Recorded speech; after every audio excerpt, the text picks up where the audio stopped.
ఉన్న బంగారాన్ని విడిపించి ఆ రోజు ఆన్లైన్ రేటుకే మేము కొంటాం. Sharma gold company. నమస్కారం, సుమన్ టీవీకి స్వాగతం. ప్రస్తుతం మనతో పాటు ఉన్నారు ప్రముఖ జ్యోతిష్య శాస్త్ర పండితులు బ్రహ్మశ్రీ నందిపట్ల శ్రీహరి శర్మ గారు. గురుగారు నమస్కారం అండి. వాగర్థావివ సంపృక్తౌ వాగర్థ ప్రతిపత్తయే జగతః పితరౌ వందే పార్వతీ పరమేశ్వరౌ. సదాశివసమారంభాం శంకరాచార్య మధ్యమాం అస్మదాచార్య పర్యంతం వందే గురు పరంపరాం. ఆదిత్యాయ చ సోమాయ మంగళాయ బుధాయ చ గురుశుక్ర శనిభ్యశ్చ రాహవే కేతవే నమః. గురుగారు, జూన్ 9వ తారీఖుకు ఉన్నటువంటి విశిష్టత ఏంటి? ఈ రోజున పెళ్లి కావాల్సిన అమ్మాయిలు అలాగే పెళ్ళైన వాళ్ళు మాంగళ్య బలం కోసం ఎటువంటి వ్రతాన్ని ఆచరించుకుంటే మంచిదంటారు? జూన్ 9వ తారీఖు రోజున జ్యేష్ఠ శుద్ధ తదియ, చాలా పవిత్రమైనటువంటి రోజు. ఎందుకనంటే ఈ ప్రపంచానికి అంతటికీ కూడాను ఆది దంపతులైనటువంటి పార్వతీ పరమేశ్వరులకు సంబంధించినటువంటి రోజుగా చెప్పవచ్చు. మనకు యథార్థంగా జరిగినటువంటి సంఘటన, దక్షయజ్ఞంలో సతీదేవి అగ్నికి ఆహుతి అయినప్పుడు తన యొక్క భార్య శరీరాన్ని భుజాన వేసుకొని భూమండలమంతా కూడాను అగ్రహోద్రగ్రుడై తిరుగుతూ వికలిత మనస్కుడై భార్య లేని జీవితానికి పూర్తిగా ఇబ్బంది పడుతూ భార్య మీద ఉన్నటువంటి ప్రేమతో ప్రపంచానికి దూరంగా ఉండి తపస్సును ఆచరించినటువంటి సందర్భం పరమేశ్వరుడు. ఆ తదనంతరం ఈ యొక్క పార్వతీ పరమేశ్వరుల యొక్క సంతానం వల్లనే తారకాసుని యొక్క సంహారం జరగాలి కాబట్టి, ఇదంతా కూడా సృష్టి క్రమంలో భాగం కాబట్టి, మళ్ళీ సతీదేవి హిమవంతుని పుత్రికగా పార్వతిగా జన్మించి తన గత జన్మంలో ఉన్నటువంటి భర్తనే తిరిగి ఈశ్వరుని భర్తగా పొందాలనేటువంటి భావంతో ఉన్నటువంటి కారణం చేత హిమవంతుడు ఆ పరమేశ్వరునికి సపర్యలు చేయడం కోసమై పార్వతీదేవిని నియమించడం జరిగింది. పార్వతీదేవి కూడా ఎప్పుడు నా నాథుడు ఎదురు చూస్తాడా, నా కోసం చూస్తాడా, ఎప్పుడు యొక్క యోగనిష్ట నుంచి బయటపడతాడా అని చెప్పి ఆ అమ్మవారు కూడా ఎదురు చూస్తూ ఉంది. ఇక దేవతల యొక్క సంకల్ప ప్రభావము, మన్మధుడు కామాగ్నిని రగిలింపచేయడం, తద్వారా యోగ భంగాన్ని ధ్యాన భంగాన్ని ఎవరు చేశారని చెప్పి కోపదృష్టితో త్రినేత్రముతో ఆ యొక్క మన్మధుడిని చూడడం, కామాగ్నిలో దహనమైపోవడం, తర్వాత కోపముతో మనకందరికీ తెలిసింది ఏంటంటే ఆ అమ్మవారిని చూడగానే ఆకర్షింపబడి వివాహం చేసుకోవడం అనేటువంటిది చాలామందికి తెలిసినటువంటి విషయం. కానీ అక్కడ జరిగినటువంటి రహస్యం ఏంటనంటే, కామాగ్నిలో ఉన్న సందర్భంగా అనగా ఆ మన్మధుని యొక్క బాణములకి, మన్మథ బాణాలకి వికలిత మనస్కుడై కళ్ళు తెరిచి చూడడం, తర్వాత ఎవరు నా ధ్యాన భంగాన్ని కలిగించారని చెప్పి తెలుసుకున్నటువంటి వాడే మన్మధుడి మీద త్రినేత్రంతో ఆగ్రహ జ్వాలతో చూడడం, అక్కడే భస్మం అయిపోవడం మన్మధుడు. తర్వాత రతిదేవి వచ్చి ప్రాధేయపడడం, నీకు తప్ప ఇంకెవరికి కనబడడం, నీ నాథుడు నీకు సశరీరంగా కనిపిస్తాడని చెప్పడం. ఇక ఆ విధంగా వరం ఇచ్చేసేసి శాప సంహారం జరిపించుకొని వెళ్ళిపోయాడు. ఈశ్వరుడు అక్కడ లేడు ఇంక అక్కడ. కానీ పార్వతీదేవి ఎదురు చూసింది, ఈ రకంగానైనా నన్ను చూస్తాడేమో, గత జన్మ బంధము అనేటువంటి కలుగుతుందేమో అని చెప్పి. కానీ ఏవీ పట్టించుకోకుండా వెళ్ళిపోవడం చేత పార్వతీదేవి ఏడుస్తూ తన తండ్రి గారి దగ్గరికి, తల్లిగారి దగ్గరికి చేరుకుంది.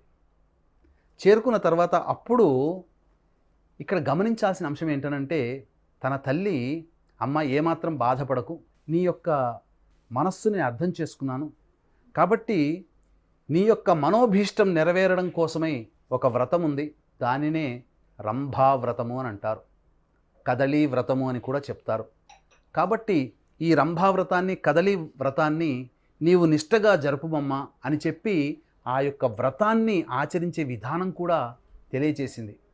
ఆ విధంగా మండలం రోజుల పాటు దీక్షగా చేయడం వల్ల తన భర్త, అనగా గత జన్మతో సంబంధం ఉన్నటువంటి భర్త ఈశ్వరుడు కాబట్టి ఆ ఈశ్వరుడు పార్వతీదేవిని చక్కగా ఆనందంతో వివాహం చేసుకున్నటువంటి సందర్భం. అంటే ఇక్కడ రెండు విషయాలు మీరు గమనించుకోవాలి. అమ్మవారికి రెండు యోగాలు కలిగాయి. గత జన్మతో సంబంధం ఉన్నటువంటి భర్తే మళ్ళీ ఈ జన్మలో తను జన్మ ఎత్తినప్పుడు భర్త ఈశ్వరుడుగా లభించాడు. ఒకటి, మాంగళ్య బలం అధికంగా కలిగినటువంటి మూర్తి ఎవరయ్యా అంటే సాక్షాత్తు పార్వతీ అమ్మవారు. కాబట్టి ప్రతి మహిళ వివాహం కంటే ముందు గౌరీ పూజ చేసి కానీ వివాహంకి వెళ్ళదు, మా వివాహ మంటపానికి వెళ్ళదు. ఎందుకనంటే పార్వతీ అమ్మవారి యొక్క మాంగళ్యం నాకు దక్కాలి, అంతటి దీర్ఘాయుష్మంతుడైనటువంటి వ్యక్తి నా భర్తగా ఉండాలనే సదుద్దేశంతో పార్వతీ అమ్మవారు పొందినటువంటి మాంగళ్యాన్ని నేను కూడా పొందాలనేటువంటి ఒక భావంతో ప్రతి కన్య వివాహానికంటే ముందు ఈ గౌరీ పూజను చేస్తుంది. కాబట్టి వీక్షించేటువంటి సుమన్ టీవీ ప్రేక్షకులు గమనించాల్సినటువంటి అంశం ఏంటంటే, వివాహం కావాల్సినటువంటి అమ్మాయిలు, వివాహమై మాంగళ్యం గట్టిగా ఉండాలి, ఎక్కువ కాలం భర్తతో నేను ఈ యొక్క జీవితాన్ని గడపాలని తపించిపోయేటువంటి మహిళలు ఎవరైతే ఉన్నారో, ఈ యొక్క జ్యేష్ఠ శుద్ధ తదియ రోజున మీరు వ్రతాన్ని ఆచరించండి. అమ్మవారు కాబట్టి పార్వతీ అమ్మవారు పరమేశ్వరుడంతటి వాణ్ణి భర్తగా పొందడం కోసం భక్తితో ఈ యొక్క వ్రతాన్ని మండల దీక్షగా చేసింది. అవకాశం ఉంటే మండల దీక్షగా ఈ యొక్క వ్రతాన్ని మీరు ఆచరించండి. లేకపోతే కనీసం ఆ జ్యేష్ఠ శుద్ధ తదియ రోజున పొందిన వరము సుమన్ టీవీ ప్రేక్షకుల్లో ఉన్నటువంటి కన్యలకి మహిళలకి 1% లభించినా చాలు. ఈ యొక్క ప్రోగ్రాం వల్ల మీరందరూ కూడా బాగుపడతారని చెప్పవచ్చు. కాబట్టి వివాహం కోరేటువంటి వ్యక్తులు అంటే రుణానుబంధ రూపేణ పశుపత్ని సుతాలయ, కాబట్టి 7 జన్మల బంధం అని అంటుంటారు కదా. మరి గత జన్మతో బంధం ఉన్నటువంటి వ్యక్తి మనకు భర్తగా లభించాలనే ఆలోచన ప్రతి కన్యకి ఉంటుంది. కాబట్టి ఆ కన్య ఈ వ్రతాన్ని ఆచరించండి. రంభావ్రతము, కదలి వ్రతము. కాబట్టి మాంగళ్యం గట్టిగా ఉండాలి, భర్తకి అనారోగ్యం లేకుండా, గండములు కలగకుండా. వివాహం ఆలస్యం అవుతుంది అనుకునే వాళ్ళు కూడా చేసుకోవచ్చు. తప్పకుండా ఈ యొక్క వివాహం ఆలస్యం అవుతుందండి. ఎవరి జాతకంలోనైతే రాహు అష్టమంలో, స్త్రీ జాతకంలో అష్టమంలో రాహు ఉంటాడో మాంగళ్య దోషం ఉంటుంది. స్త్రీ జాతకంలో అష్టమంలో కుజుడు ఉంటాడో, కేతు ఉంటాడో మాంగళ్య దోషం. రవి కూడా ఉన్న మాంగళ్య దోషమే. అష్టమ చంద్రుడై ఉండి అమావాస్యకి దగ్గరగా చంద్రుడు అనగా చంద్రబలం లేకుండా ఉన్న అష్టమంలో ఉన్న దోషమే. ఎవరి స్త్రీ జాతకంలోనైతే సప్తమ స్థానంలో రవి, రాహు, కుజ, శని, కేతు ఈ 5 పాపగ్రహాలు ఉన్న దోషమే. ఏ స్త్రీ జాతకంలోనైతే కుజుడు 4వ స్థానంలో ఉంటాడో అష్టమ స్థానాన్ని వీక్షణ చేస్తాడు. అలాగే ఏ స్త్రీ జాతకంలోనైతే 2వ స్థానంలో చెప్పబడినటువంటి శని, రాహు, కేతు, రవి, క్షీణచంద్రుడు ఉంటారో అష్టమ స్థానాన్ని చూస్తారు. కాబట్టి ఇటువంటి మహిళలకి ఆలస్య వివాహం అవుతుంది జ్యోతిష శాస్త్రం ప్రకారం. కాబట్టి ఈ చెప్పినటువంటి విధంగా రంభావ్రతం ఏమీ లేదండి. మీకు మీ చుట్టుపక్కల గ్రామాల్లో అరటి తోటలు ఉంటే గనక ఏదైనా ఒక తూర్పు వైపున కూర్చొని కానీ, ఈశాన్యం వైపు ఫేస్ కానీ, ఉత్తరం వైపు ఉన్నటువంటి కానీ ఫేస్ పెట్టి మీ ఎదురుగా అరటి చెట్టు ఉండాలి. ఇది నియమం. అరటి చెట్టు లేదని మాకు లేదని అంటారు కదా, పిలకలతో ఉన్నటువంటి అరటి చెట్టుని మీరు కొనుక్కొని రండి. ఒక చిన్న తొట్టెలో పెట్టుకోండి, ఇంట్లోనే చేసుకోండి. ఏం చెయ్యాలి, చక్కగా ఆ అరటి చెట్టు దగ్గర మొదలు దగ్గర లేదా తొట్లో పెట్టినటువంటి ఏదైనా ఒక కుండీలో పెట్టినట్టు తెచ్చుకోమంటే ఇప్పుడు నార్మల్ గా అరటి చెట్టుని కొట్టివేసిన కాదు, అందుకనే పిలకలతో ఉన్నటువంటిది అని చెప్పింది. కనుక సజీవము. కొట్టివేస్తే ఏమవుతుంది, జీవం ఉండదు దాంట్లో. పిలకలతో ఉన్నటువంటిది అయితే జీవం ఉంటుంది.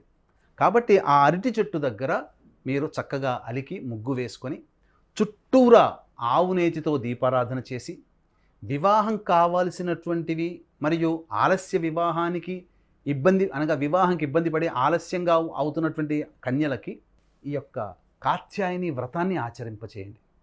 కాత్యాయని వ్రతం పుస్తకం బయట దొరుకుతుంది. కాత్యాయని వ్రతాన్ని ఆ రోజు ఆచరించండి. ఆచరించి మీ శక్తి కొలది ఒకరికి కానీ, ముగ్గురు కానీ ముత్తైదులకి స్త్రీ అలంకరణ వస్తువులు అంటే అద్దము, దువ్వెన, కాటుక, గాజులు, రవికబట్ట, పూలమాల, పసుపు, కుంకుమ, దక్షిణతో సహా ఆ స్త్రీ ముత్తైదులకి ఒకరికి కానీ, ముగ్గురికి కానీ పెట్టండి. వారికి భోజనం పెట్టండి. భోజన తదనంతరం దక్షిణ ఇచ్చి మీరు ఆశీర్వచనం తీసుకోండి. మీకు అతి త్వరలో వివాహం జరగాలని చెప్పి ఆశీర్వచనం తీసుకోమని చెప్పండి. 3 సార్లు ఆశీర్వచనం తీసుకోవాలి, ఒకసారి కాదు. నీకు చక్కగా వివాహం అవుతుంది, మంచి భర్త లభిస్తాడమ్మా అనే పదముతో ఆ యొక్క ముత్తైదువ మిమ్మల్ని ఆశీర్వదించాలి. ఈ విధంగా వివాహం కావలసిన వాళ్ళు, జాతకంలో వివాహ దోషం ఉన్నటువంటి వాళ్ళు ఈ యొక్క వ్రతాన్ని 9వ తారీఖు రోజున జ్యేష్ఠ శుద్ధ తదియ జూన్ నెల 9వ తారీఖు రోజున ఏర్పడబోతుంది. ఆ విధంగా ఆ రోజున చేయండి. ఇక మాంగళ్యం గట్టిగా ఉండేటువంటి స్త్రీలు కూడా మీకు వీలైతే లలితా సహస్రనామం 3 సార్లు పఠించండి. శక్తి ఉందనుకోండి 11 సార్లు పఠించండి. లేదండి మాకంతగా ఓపిక లేదు, సమయం లేదంటారా, కనీసం లలితా సహస్రనామాన్ని 3 సార్లు లేదా లలిత త్రిశతిని 11 సార్లు మీరు పారాయణం చేయండి. తత్ఫలితముగా మీరు ఉద్యాపన చేసేసి ఈ విధంగానే ముత్తైదులకి, ముగ్గురు ముత్తైదులకి వాయనం ఇవ్వండి. ఈ విధంగా చేసినట్లయితే అంటే పార్వతీదేవి పరమేశ్వరుడంతటి వ్యక్తిని భర్తగా పొందడం కోసం మండలం రోజులు దీక్షగా చేసింది. మనం సామాన్యులమండి. ఆ అమ్మవారికి కలిగిన మాంగళ్యంలో కోటి వంతు మనకు దక్కిన దీర్ఘాయుష్యమంతుడైనటువంటి భర్త, చక్కగా కోరుకున్నటువంటి లక్షణాలు కలిగినటువంటి వ్యక్తి లభిస్తాడు. ఆల్రెడీ వివాహమైనటువంటి మహిళలకి భవిష్యత్తులో భర్తకి జాతకరీత్యా వచ్చేటువంటి గండములు ఏవైతే ఉంటాయో అవి తొలగిపోవడం ఖాయం. ఎందుకంటే ఆ రోజున జ్యేష్ఠ శుద్ధ తదియ ఆదివారం అయింది, మీకు అందరికీ హాలిడే. కాబట్టి ఏ పనులున్నా మీరు పక్కకు పెట్టి హాలిడే రోజు కాబట్టి ఈ యొక్క పని చేయండి. ముఖ్యంగా ఆ రోజు ఉన్నటువంటి నక్షత్రము పునర్వసు నక్షత్రము. నక్షత్రములలో ఉన్నటువంటి అత్యంత శుభమైనటువంటి నక్షత్రాలలో పునర్వసు కూడా ఒకటి. అందున ఈ పునర్వసు నక్షత్రానికి అధిదేవత అదితి, అంటే దేవతలని కన్న తల్లి. కాబట్టి దేవతలందరి యొక్క అంశ అంతా కూడా తన కడుపులో పెట్టుకున్నటువంటిది మాత, అదితి మాత. ఆ అదితి మాత నక్షత్రము అధిపతిగా ఉన్నటువంటి నక్షత్రం పునర్వసు నక్షత్రము. కాబట్టి దేవతల అనుగ్రహం మీకు సంపూర్ణంగా కలగడం ఖాయం. అందులో సందేహం లేదు. ఇక వీక్షించేటువంటి సుమన్ టీవీ ప్రేక్షకులు ఆ రోజున ఆకాశంలో ఒక అద్భుతమైనటువంటి సుందర దృశ్యం చోటు చేసుకోబోతుంది.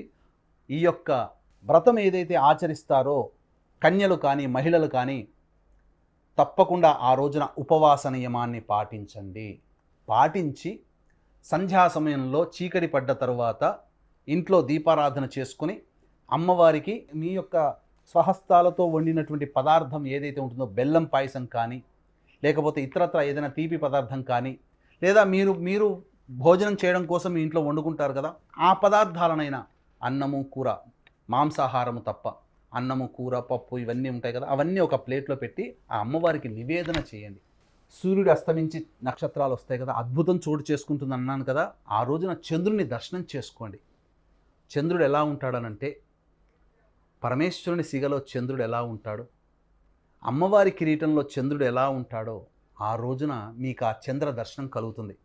మీరు పొద్దున చేసుకున్నటువంటి వ్రతం ఏదైతే ఉందో ఆ వ్రతం సంపూర్ణంగా సిద్ధించాలంటే ఆ రోజున ఉపవాసం ఉండి మీరు వంటాది కార్యక్రమాలని చేసుకొని దైవానికి నివేదించి ఇంటికి బయటికి వచ్చి చంద్రుని దర్శనం చేసుకొని మీరు భోజనం చేయండి.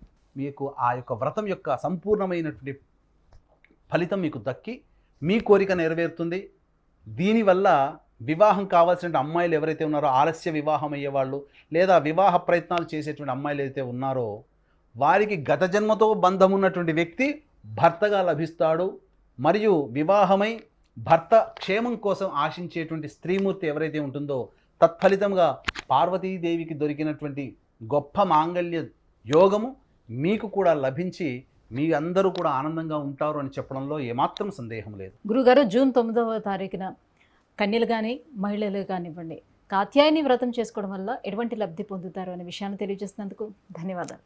సర్వం శ్రీ ఉమామహేశ్వర పరబ్రహ్మార్పణమస్తు.